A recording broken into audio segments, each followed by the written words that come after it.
Petermen, Simmons. Chris Petermen, William Marshall, and Anne Marie Simmons all know each other. Chris Petermen in 2003, he got a license. I was 17. Why I call him a child molester? Because he's my child molester.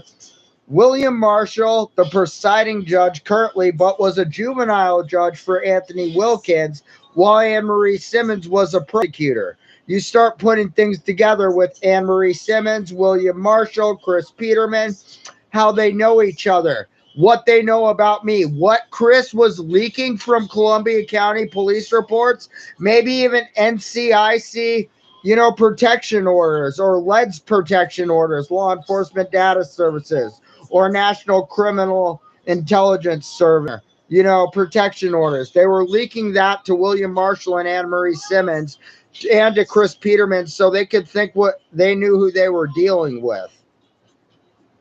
This is what William Marshall thinks he could probably help Chris Petermen out. You know why? Because Chris Petermen was scared that as a kid I was going to get immunity. If my dad ever divorced, he was scared that if I had immunity, I would side with my dad against my mom and the Gray family, and it would give the Booms immunity.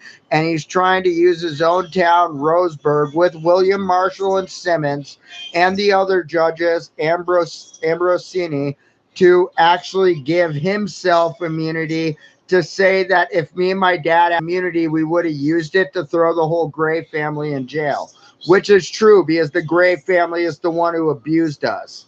Kind of like Johnny Depp said, man, the only person I abused on alcohol was myself. I don't need to tell you anything more about that.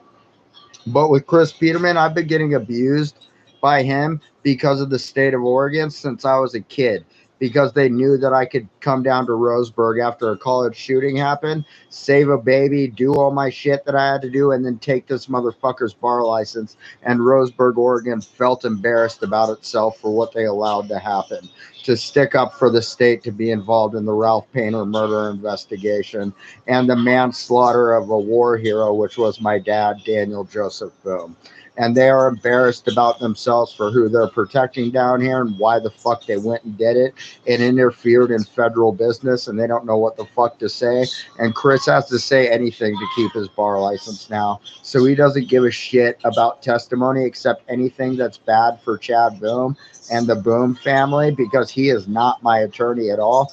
And frankly, just like Rachel Reisinger and all my friends out there even said, there's not a lot of bad things people could say about you, Chad. I mean, they could try, but dude, you've done a lot for a lot of fucking people, and a lot more than a lot of other people would have done for anybody ever.